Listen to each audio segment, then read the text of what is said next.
Wonderful. Thank you so much, Anne and Allison, for inviting me and for that really nice introduction. Makes me feel really good about myself. And when anybody introduces me like that. So really excited to be talking a little bit about the current landscape of rooftop solar in Arizona. I'm going to be going over some policy updates as well as talking a little bit about what Sun in particular is doing. I just received a great introduction, but yes, my name is Adrian. I'm the Arizona Program Director for Solar United Neighbors. I live in downtown Phoenix. I'm an ASU graduate.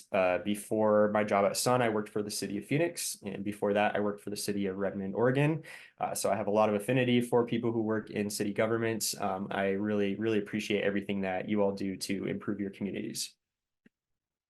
So if you're unfamiliar with our organization, Solar United Neighbors, or SUN for short, as we like to call it, we are a vendor neutral national 501c3 nonprofit. So we're not affiliated with any solar installer or any for-profit company. Our big thing is we want to make it as easy and affordable as possible for everybody to go solar across the state of Arizona. We work nationwide, but we have field staff in 12 states, and Arizona is actually one of our newer states to the program.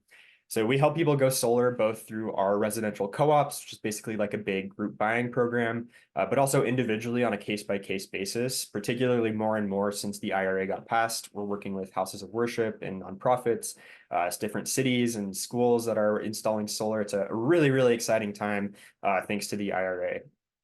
So in summary, our mission, we want to help people go solar, join together, and fight for their energy rights. Once people have gone solar, they see the benefits, they have some skin in the game. Hopefully, they also want to make it easier for their neighbors to go solar. And so we use a lot of our co-ops and programming really as a recruiting and a grassroots organizing tool to affect larger change on solar policy at the state and federal level as well. Since 2019, we've helped more than 500 Arizonans directly install solar panels. We're getting really close to 5 megawatts actually. After this last co-op, I think we'll hit that mark. Our members have invested more than $13 million in solar, but they're going to save cumulatively more than $23 million. It's really cool to watch that number just tick up a little bit every single year. Our members' activity, of course, has contributed to more solar jobs here in Arizona and is helping to offset a significant amount of CO2 emissions as well. So I'll start with just a couple recent state level policy updates that came out of the Corporation Commission that we've been closely working on. I'll touch a little bit about the Inflation Reduction Act. I want to definitely talk about solar for all today, since that is very timely and exciting news. And then I'll finish up with just a few slides going into a little bit more detail about what our co-ops actually mean and what they do. So I'm going to start with one that has really been a really big focus of myself personally since last fall. And that is the value of solar issue at the Corporation Commission. And this is really all about a fight, a discussion, if you will, about what solar owners should be credited for the solar energy that they don't use, that's being fed back to the grid, to the utility, and how are they compensated for that energy. Before 2017, Arizona had full net metering, so people were credited at a one-to-one rate. In 2017, the commission repealed that policy and instead instituted something that they call the resource comparison proxy, or export rates. So all this really means that currently the rules of the road, if you have solar panels, you're getting credited at a flat dollar rate per kilowatt hour, and you're locked in at that rate for 10 years. Utilities, the monopoly utilities, specifically APS and TEP and UNS, they are allowed to reduce that rate by up to 10% each year for new solar customers, but existing customers are locked in at whatever rate that was for 10 years. And so this is the current policy that we have. It's definitely not as good as net metering if you're asking from our perspective, but it sort of was a compromise agreement reached at the time, and it provided a lot of predictability and stability in the market since we knew what to expect from the utilities. However, in October, the Corporation Commission voted to launch a new hearing process that would reconsider two really important elements of this policy, specifically whether or not there should be changes to that 10-year lock-in period for rooftop solar customers, and whether or not utilities can reduce that rate by more than 10% each year. So for example, right now, APS's export rate is about 7 cents per kilowatt hour. That's what rooftop solar customers are getting back. APS can reduce that by about 10% each year. So next year, we anticipate it'll be somewhere around 6 cents. But the commission wants to open up a discussion of whether or not utilities should be able to reduce that even more, which again, from Sun's perspective, is not a good thing. This is something that we push back pretty hard against. Sun and our partner organizations were very heavily involved in this process. We recruited thousands of solar homeowners across the state to make comment at the Corporation Commission, and many of them attended in person. Obviously, we were not successful in that effort, but we're going to be really closely involved in next steps. This is going to take some time to work out because these are pretty big policy changes. So far, there's been a couple different basically procedural conferences at the commission where we participated in and provided some input to these changes. Honestly, nothing really concrete has been decided yet, other than that there's going to be another procedural conference next month to consider talking about this. So we'll definitely be watching this really closely and making sure that we're working to defend the rights of rooftop solar owners. Important to note that for anybody who currently has solar, the current rules are still in play. So they're locked in at whatever rate they got when they went solar for the next 10 years. That's not supposed to change. For people who don't have solar and are thinking about it now, right now is actually a pretty good time to go solar because, like I said, the current laws are still in effect. If you wait until after the corporation makes their final decision on this matter, the export rates could be less appealing than they are right now. Sun helped organize a really well-attended press conference outside of the commission chambers during this hearing. The commission chambers were standing room only. There was actually a line to get inside, which I've never seen before. It was actually really encouraging to see literally hundreds of rooftop solar owners, but also people who work in solar industry, other nonprofits and advocacy groups show up to the commission and make their voice heard. And it was a really exhilarating day and definitely a disappointing result, but we're going to keep on this one and keep fighting until it's over. So that change in particular will affect any rooftop solar customers for a monopoly utility in Arizona. So mostly APS, TEP, and UNS. SRP has their kind of whole separate thing that is not impacted by this. Switching gears here over to another recent solar policy update that came out of the Corporation Commission, and this one came from the APS rate case. So for monopoly utilities, they have to basically request permission from the Corporation Commission anytime they want to increase electricity rates. That is a very long and involved and complex process that takes more than a year. But this really came to a head this February when the commission did vote 4-1 to approve a new rate increase for all APS solar customers. So APS is now allowed to increase the amount of profit they earn from 8.9% to 9.55%. And APS expects the average customers will see about an 8% increase. So that on its own was a pretty contentious decision. But what we were pretty surprised by was towards the very, very end of this process, the administrative law judge assigned to this case recommended including a new grid access charge specifically for rooftop solar customers. It was a little frustrating, to be honest, because at no point in this year-long process did this grid access charge was brought up or discussed or debated. Kind of all happened at the very last minute. We were able to turn out several hundred of our members to speak out in opposition to this grid access charge, but the commission ultimately did approve it. So what this means is for APS customers, they'll receive their regular rate increase for the amount of electricity they purchase. They'll also see an additional flat fee on their bill each month. That's about $2.50 for the average size system. This was something we strongly opposed. We don't think this is necessary or warranted in any capacity. And Sun, Vote Solar, the Arizona Solar Energy Industries Association, and many others immediately filed a motion for reconsideration, specifically for this grid access charge. You may have heard Attorney General Chris Mays also weighed in on this issue. She sent a letter to the Corporation Commission calling this charge, quote, discriminatory. She cited the Constitution, which says that any rate changes for public utilities must be just and reasonable. In her view, this charge is neither of those. And so the Corporation Commission actually has let us know that they will reconsider this grid access charge in a future meeting. We don't know many other details beyond that, other than they're going to take this issue up again. So again, we'll be following this very closely. All right, so those were kind of just two really big policy updates that have happened recently at the Corporation Commission. There's been a few bills here and there at the legislature this session that have touched on solar, but nothing super major that's going to dramatically affect rooftop solar owners. So a lot of our work mostly focuses on the Corporation Commission. Now, switching gears here a little bit to talk about some federal programming in the Inflation Reduction Act. I'm sure pretty much everybody on this call is somewhat familiar with the Inflation Reduction Act. It was a massive policy that significantly enhances solar policies and will expand access to solar in Arizona. One of the most important aspects for us, since we mostly work with rooftop solar homeowners, is the investment tax credit. So this was expired. This was scheduled to expire last year if the IRA had not been passed. So we're extremely thankful that that full 30% tax credit has been extended and expanded until 2032. It's really important for Sun when we do our community education that we make sure people understand this only applies to those who pay federal income taxes. But it also now applies to residential battery storage, which is a really important policy change that we saw. Before, you had to get solar panels and batteries at the same time to get that 30%. Now, if you already have solar on your home and you want to come back and add a battery next year, you can get a 30% tax credit just for that battery. Again, assuming you pay federal income taxes.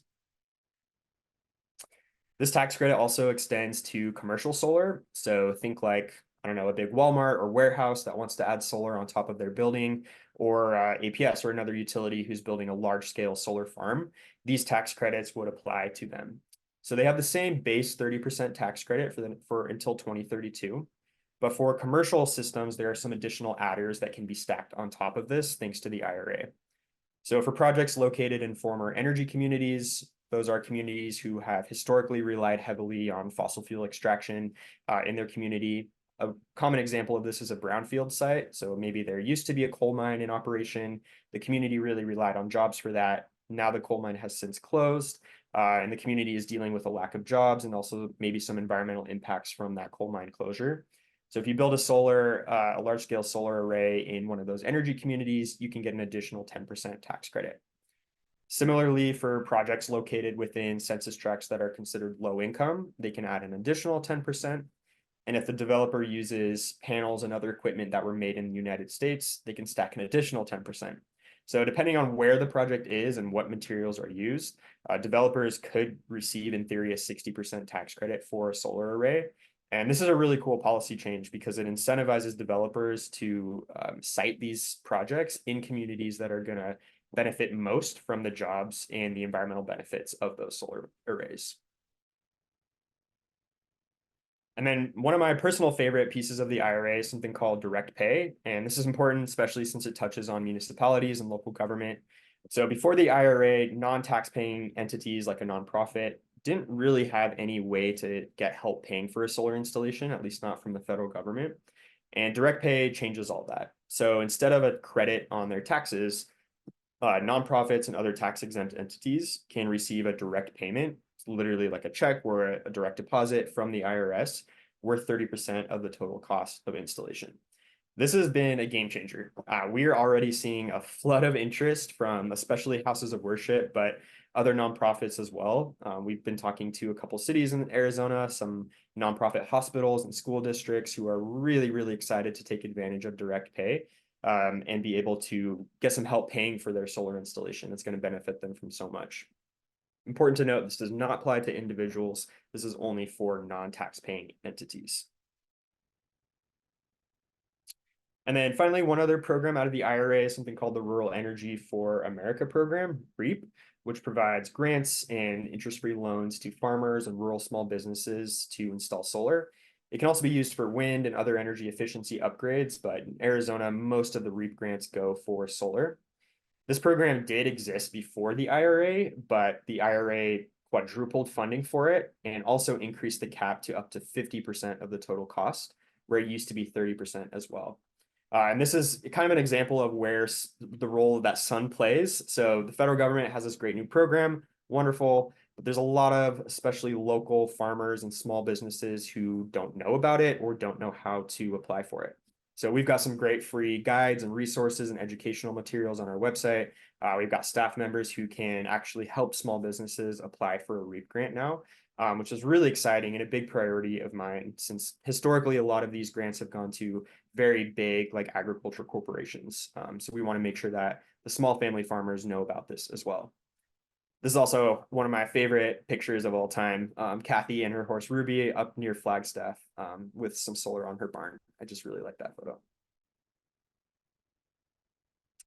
All right, and you may have heard on Monday some really exciting news about Solar for All, truly a transformational opportunity that we have to help low-income families reduce their energy burden and help pay for their electric bills during the summer months in particularly. I was talking to Ann right before this, and like Solar for All is really one of those programs that organizations like ours dream about. We do a lot of grant work here and there to help people pay for their solar panels, but nothing like this scale ever before. So we're really, really excited about it. Solar for All did come out of the Inflation Reduction Act, specifically out of the Greenhouse Gas Reduction Fund. Totally, the program had about $7 million in funding, and each state and territory had an opportunity to apply. Solar for All will be administered through each state's energy office, which for us is the Office of Resiliency. So on Monday, the governor's office officially got confirmation from the EPA that our state received a $156 million Solar for All grant.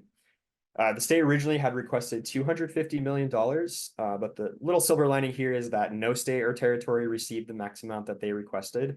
$156 million certainly is no small potatoes. You'll notice I have the about or the approximate sign here on my slides. And that's because we did originally request $250 million. And so we've kind of been doing some last minute back of the napkin math here to understand the impacts now, since it's a little bit of a smaller grant. But with that $156 million, we anticipate it will fund somewhere around 58 megawatts of rooftop solar in low-income communities. Somewhere between 10 and 11,000 families will directly benefit from the bill savings in this program. All of this brand new solar installed in the state of Arizona is going to significantly reduce carbon emissions in our states, as well as air pollutants and other emissions that impact people's health. And particularly exciting to me is that this is going to help cumulatively all participants save more than $164 million in energy savings. That's pretty wild to think about. That's $164 million that would have gone to utilities for people paying their electric bill. And instead, these people are going to have that money to use for whatever they want: food, medicine, shelter, transportation. It's just a really cool thing to think about, that that money will be back in people's pockets. And the way Solar for All is set up is that it's specifically targeting low-income families in particular. Arizona's application had three main deployment strategies. So the first is to dramatically ramp up solar ownership for low-income homes. So there will be a variety of grants that will fully pay for the solar for very low-income households. There will also be some subsidies and partial grants and low-interest loan programs for more of that moderate income, the people who fall in that category a little bit more. And then we've been working with some really cool partners to also set up a new loan program for people who already qualify for down payment assistance for their first home. Thanks to Solar for All, they'll be able to bundle that with a $0, zero interest solar loan. And so for people who are already receiving that down payment assistance, they'll also be eligible to receive a solar installation on that new home of theirs, which is just a really cool thing. A big chunk of this money is also going to something the state is calling neighborhood solar. So in Arizona, we don't really have community solar, which is where renters and other people can subscribe to a solar farm in their community and receive bill credits as a result. But we wanted to make sure that there was something in this application that captured renters and other people who weren't physically able to install solar panel on their home. We may not have community solar in Arizona, but the rules of the road for community solar apply a little bit differently to SRP as well as the tribal utilities. So this neighborhood solar program is about building larger scale, like think up to 5 megawatts of solar farms within and around communities that renters can subscribe to and receive bill credits. Mostly going to go to SRP customers as well as customers of certain tribal utilities who opt in. And then finally, the last little bit of the funds will go to pilot a solar plus storage resilience program. So these funds in particular will target census tracts that FEMA has identified as disaster resilient zones. These are areas of the state where they're much more likely to have a grid outage or be without electricity for one reason or another. These are mostly in rural and tribal areas. And for those folks, they will get solar panels paired with battery storage in an effort to increase community resilience in those areas. All three of these deployment strategies have some sort of carve out or specific money designated for tribal utilities in the state of Arizona. But I also wanted to note that the Hopi tribe in particular, they received a separate $25 million Solar for All grant. And this is really exciting. I can't remember the statistic right now, but there's a very large proportion of Hopi people who do not have access to electricity at all. And I believe it is the Hopi Utilities ambition to help these people get rooftop solar, potentially also battery storage, I'm not sure as well, but so that they can have electricity service at home. There's a lot of need in that community. I know that was a lot. I just kind of went over the big pillars here. Obviously, there's a lot more detail in Solar for All. It's a really big program. So if you have any questions, I'd love to talk to you about that later. So what happens next? We heard that the state is getting this money on Monday. Um, this has never been done in this scale before in Arizona, so it's definitely going to take some time to roll out this program to make sure that it's designed and implemented effectively. Over this first year, it's very likely that the state will have some RFPs to procure lenders, maybe housing finance authorities to oversee some of those loan programs. The state's also going to need help from nonprofits and municipalities and counties for community outreach and engagement. We want to make sure that people are connected, that they know about Solar for All, but also that they trust it, that they know it's a trustworthy program. And if cities kind of have their name on it and are working with the state, that's going to go a really long way. Of course, we'll need agencies to own and build those neighborhood solar projects that I talked about. We're going to need a lot of help from workforce. There's a lot of really cool elements in our application that include money to help train a new generation of workforce for solar installation. Again, particularly in rural and tribal areas where they may not have a lot of solar installers right now. And certainly colleges, universities, unions are going to be really helpful there to partner with as well.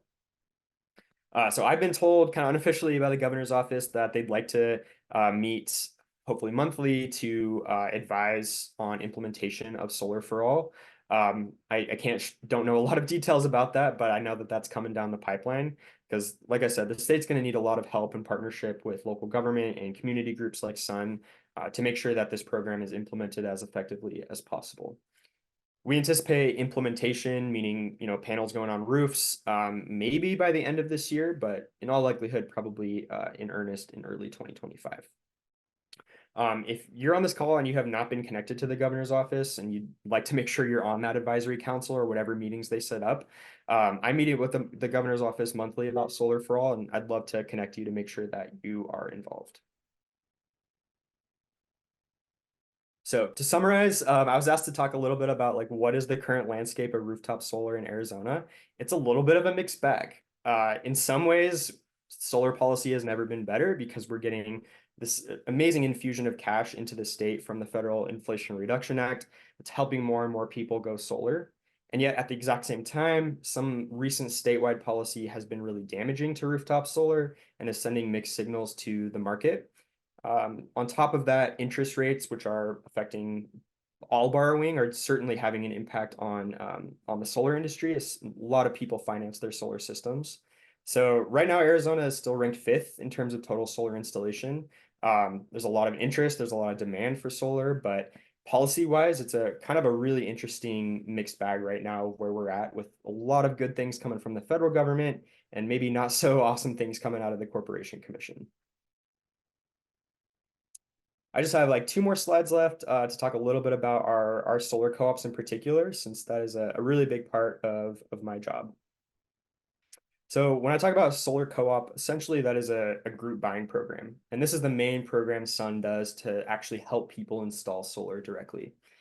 So I like to kind of tell people, like, imagine you go into your solar company's office with 100 of your neighbors. You say, we all want to get solar. What kind of deal can you give us? In essence, that's what a solar co-op is. That's what we're organizing. We're a nonprofit, like I mentioned. We're not affiliated with any company. We're not trying to make a sale off these people.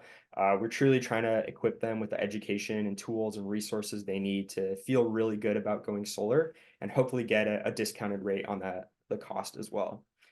Throughout our co-ops, we provide a lot of free education, technical support. We can review rooftops for people to make sure they're a good site for solar.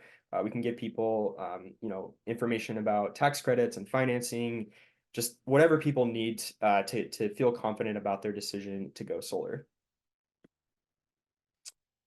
When we always launch a co-op with at least 2 or 3 community partners. We love working with local nonprofits, and we also really love working with cities who can help us design and promote the co-op. We're also always going to start with a couple free information sessions so people understand what they're getting into. They get the basics about solar, but also information about tax credits and financing. The co-op's open for a set period of time, so about 3 months usually. And then we'll rely on co-op members, but also our community partners to help promote the co-op and reach our sign-up goals. Once we have some members who have joined a co-op already, Sun will issue a request for proposals to solar installers who bid on the co-op, and they're bidding discounted pricing for the equipment and materials. We at Sun, we don't pick the installer. Members of the co-op who volunteer will form a selection committee and pick one installer on behalf of the group. And at that point, it's really up to the installer to reach out to each co-op member, design a custom proposal for their roof, and hopefully if the customer feels confident, they'll sign a contract with that installer. But if they don't, they can walk away, no penalty, no commitment necessary. We've operated 16 of these co-ops now in Arizona since 2019. And like I mentioned, we've helped more than 500 people directly install solar. We've had several rounds in Maricopa County, several in Tucson, 3 now in the Flagstaff and Sedona area. We've also done one co-op in the Prescott Quad Cities area, as well as in Little Portal, Arizona as well. And this meeting is actually a really good time that I have all of these wonderful people on the same call today. I just wanted to mention that we are launching our next Phoenix Metro Co-op on May 1st. This co-op is going to be open to anybody in Maricopa County, as well as parts of Pinal County, like Santan Valley and Queen Creek. Just to give you an example, previously we've partnered with the cities of Flagstaff, Sedona, Phoenix, Scottsdale, as well as Coconino County. We also partner with a wide variety of nonprofit organizations, just listed a few samplings up there. And this particular co-op will be open from May until July. And essentially our partners, there's no financial commitment required. They really just help us promote the co-op in any way that they can. For example, the city of Phoenix included some information about the co-op in the water bill insert that went out to all city water customers. We partnered with the city of Scottsdale in the past to host like an informational webinar. I know Flagstaff shared the co-op on some of their like social media pages and helped us set up some in-person events and tabling. So just to kind of give you an example of what that might look like, but if your city or county is interested in working with us to help more of your residents to go solar, we would absolutely love to talk to you more about that. All right, I know I covered a lot of information and I'm really sorry if I went over time. My contact information is right there. If we have any questions we weren't able to get to today, please feel free to reach out. Otherwise, I'll hand it back to Ann.